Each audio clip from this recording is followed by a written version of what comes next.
And this is for all you all, is it career suicide for a legislator to talk about the abusive leadership in the House and the Senate, and such as with the prospect of a new Speaker of the House, can the present manipulation of power be remedied, and how? And are you willing to change leadership and fight against them and stand up with your principles? You're first up. Jim Addis, District 4. I don't think there's anything off of topic. I don't think it is suicide at all to have your views and say them politely, succinctly, with respect, and this is what you feel, and this is what you will do. I think that's, if we don't do that, we don't get anything done, okay? We can agree to disagree. After the next election, there will be a vote for leadership in the House and the Senate, and that's a secret vote, and it should be that way. Okay, because we have to all work and get things done through the year. But I think, and I've personally talked to leadership on certain issues, and our views did not coincide. But if you have a rational, respectful, but firm discussion on what you think is right or wrong, I don't think that leads to suicide at all. If it does, we've got the wrong leadership, quite frankly. Hang on to the phone, the mic. Quick question for you, sure. Since you've got it, and this is as it was written. Why do you continue to vote with the RINO leadership? You'd have to, you know, I would disagree with that characterization, because I look at every bill specifically. Sometimes I vote with them, sometimes I don't. I don't vote lockstep with Speaker Bedke. Majority Leader Moyle doesn't vote with Bedke. Majority Leader Moyle and Assistant Majority Leader Monk's vote opposite.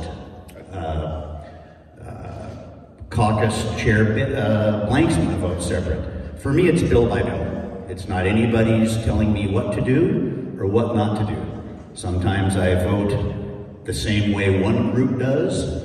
Sometimes I vote different than that group does. Depends on the bill, and it's not reading a bill title. You don't vote on a bill title. You vote what that bill says in black and white, and you look at all of them.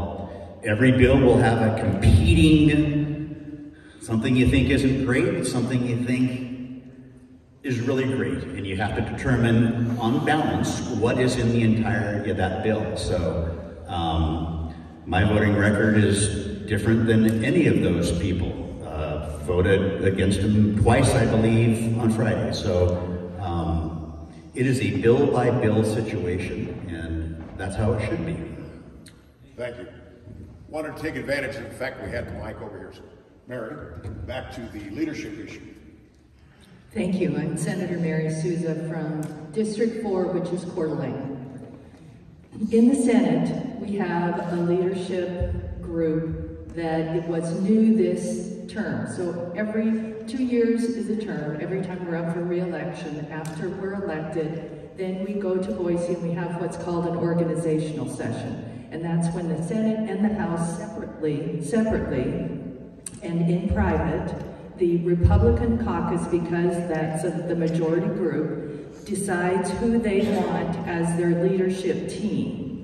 And the minority group, the Democrats, have their own secret meeting where they decide who the leadership of their Democrat caucus will be. So in terms of leadership in the Senate, we had 2 out of 4 new people in leadership this term. And the dynamic in leadership really makes a difference, how they work together and how they work with the House leadership. I can't say that I'm extremely pleased. I think there will be changes next term. After this next election, I think there will be changes in Senate leadership. I will not be there because I'm not running for re-election. I'm running for a different job. And I'm not even going to talk about it because this is not a campaign event. But when it comes to leadership, it is really important, because the pro tem of the Senate and the Speaker of the House are the people that choose who the chairman of each of the committees are. And so when you choose the chairman, you choose the person who has the power to hear a bill or not to hear a bill. And they filter it. And it's my opinion that every bill that is especially, I think the #1 rule should be every bill from the majority caucus, because that's where the leadership comes from, and that's where the chairman comes from. If you have a decent bill, and it's more than decent, if you have a good bill, it should always be heard. Always. Then it's up to the committee. Then it's up to the committee whether they want to pass it and send it to the floor. I do want to take just a minute to explain to you the difference between a traditional bill, a regular bill you might call it, and a personal bill. What you're hearing in the House every day when they're calling for a certain bill to be pulled out of the drawer, and they've gotten that down to a science over there now, that I think they can go through the process very quickly. They're asking for a certain bill. There's nothing, I haven't read the bill, but there's nothing wrong with the subject of the bill, but it was a personal bill. During the first 2 weeks of this session, anyone can make a bill, just calling up our Legislative Services Office and asking them to create a bill on this topic, and these are the things you want in that bill. And then, if you look at the list of bills that they have, if you want to know if it's a personal bill or a regular bill, you can just look at it and it'll say the bill number, it'll say a few words about what the bill is, and then it'll say a committee name if it's a regular bill, because that committee has heard the bill and has decided that it should be printed. But if you look over on the side and you see that it says someone's last name, a legislator's last name, that means it was never heard in committee at all, and it was never approved for print by the committee. It was a personal bill that person had drafted by our Legislative Services Office. I will tell you politically, when it comes to political suicide, this will not cause that, for me to tell you this, because this is a little bit of a secret kind of thing that is known but never written down or said in the Capitol. A personal bill will never go anywhere. A personal bill is used to be public. It's used to get something out in the public. Some people use it to get the spotlight. On the Senate side, the only people who use personal bills are the Democrats, because they're the minority party and they can almost never get a bill through. On the House side, that dynamic has changed, and now both parties use a personal bill effort sometimes. So you just have to know that any personal bill will not see the light of day, because if leadership ever lets one out of the drawer, they'll all try to get out of the drawer, and it'll be chaos.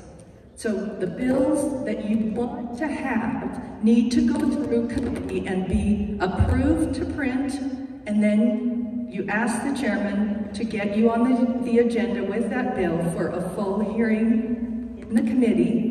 And then if the committee passes it, it goes to the floor, and the floor passes it, it goes across the rotunda and starts over again in the committee over there. It doesn't have to be printed.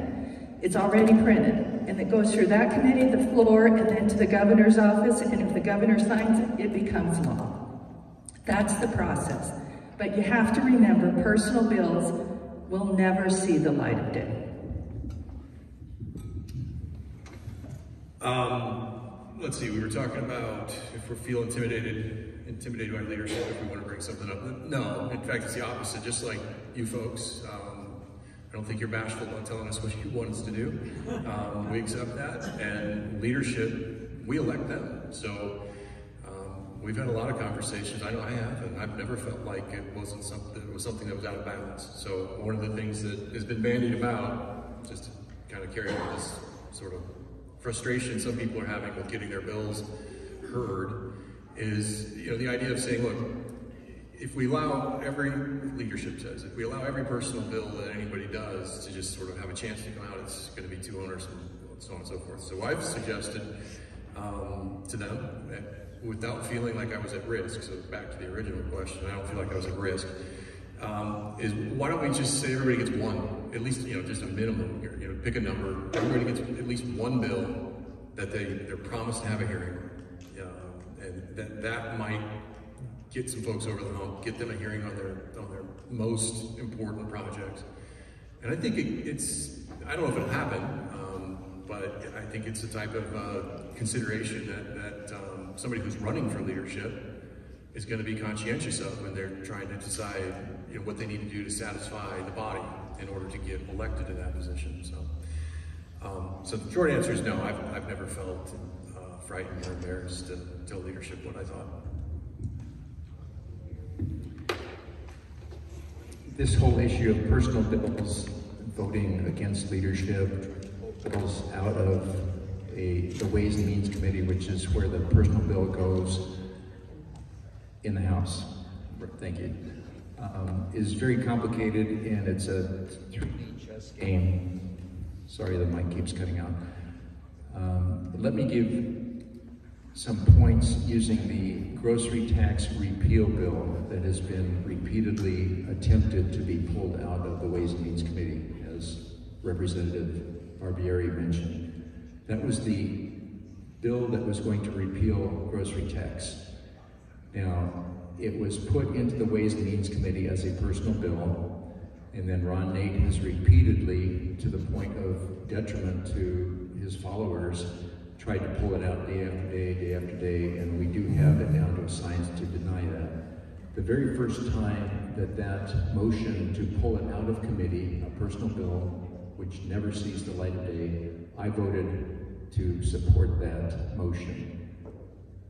I did that to make a point, to bring some publicity to the fact that people wanted to see the grocery tax repeal bill heard. I am a vice chairman. Now, let me back up. When we first got to Boise, back in 2018 for our first organization meeting, we were told that our vote as individual representatives is our own vote. We vote our conscience. We vote to represent our constituents. I was made a vice chairman 2 years ago at the beginning of my second term. I wasn't even there when I was appointed. I didn't ask for it. I was made a vice chairman, I think maybe to bring me over towards the leadership position, maybe throw me a bone. I don't know. I can't describe motive, so I don't know what the motivation was. When we had a leadership meeting, we were told that vice chairman and chairman, if they voted against a procedural vote, would be stripped of their vice chairmanship or chairmanship position. And I brought this up to the speaker and I said, you have just put me into a restricted voting class by making me a vice chairman. He says, what do you mean? I said, before you told me my vote was my own, now you tell me I have to vote with you or you will strip me of my privilege as being vice chairman. And there was no response to that because you can't make a response. So I'm telling you some dirty little secrets about the House, and I'm not afraid of losing my position. I have no motivation to go on for higher office. My shelf life is expiring, as you can probably tell. I'm not in it. I'm a citizen legislator. I want to go down to the legislature, put in my time, serve my people, and come back home and enjoy life. So, bottom line is, since there are 15 committees in the House, and I'm speaking strictly for the House, there are 30 vice chairman and chairman combined. There's 4 members of leadership. That makes 34. There are 70 members of the House.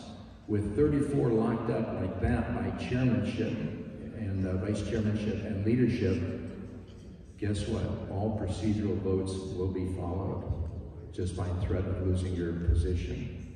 So that's the power that the leadership has.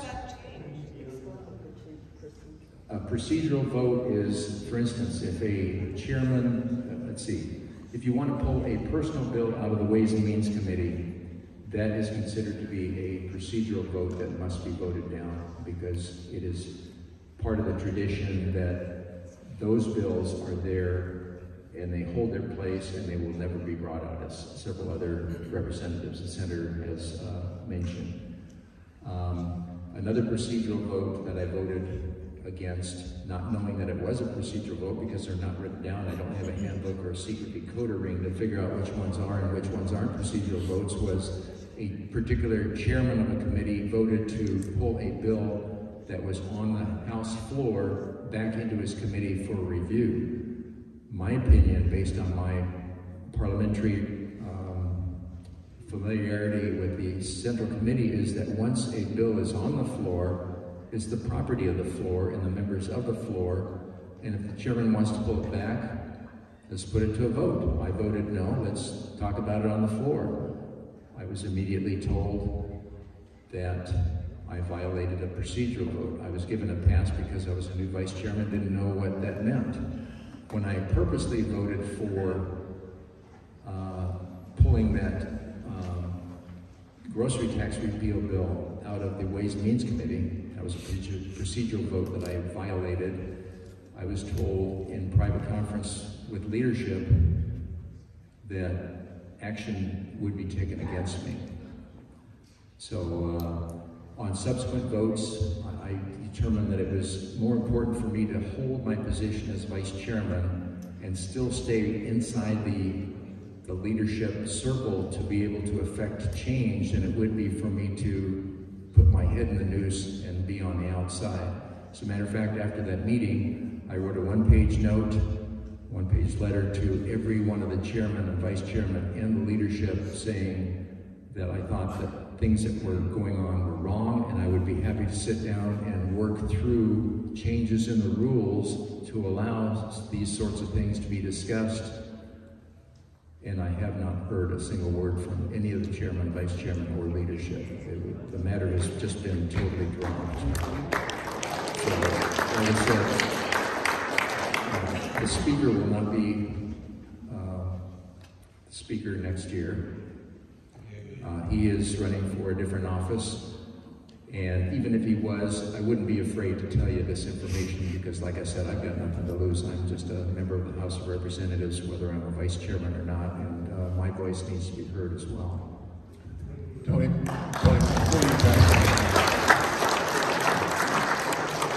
I am sure I'm not the only one in this group who's wondering, what are the perks? What are the encouragements for you to be a vice chair or a chairman as opposed to voting and telling them to pound sand? I think you could summarize it in one word. The primary word is ego. I think other people have political aspirations. Some people want to move on to the Senate, so if they become a chairman or vice chairman, that gives them a little notch up on their progression. And once you're in the Senate, you may want to run for higher office, either an appointment or, well, and this doesn't matter whether it's a House or not, run for other state offices. So I think the main reason is for political power and recognition. Thank you.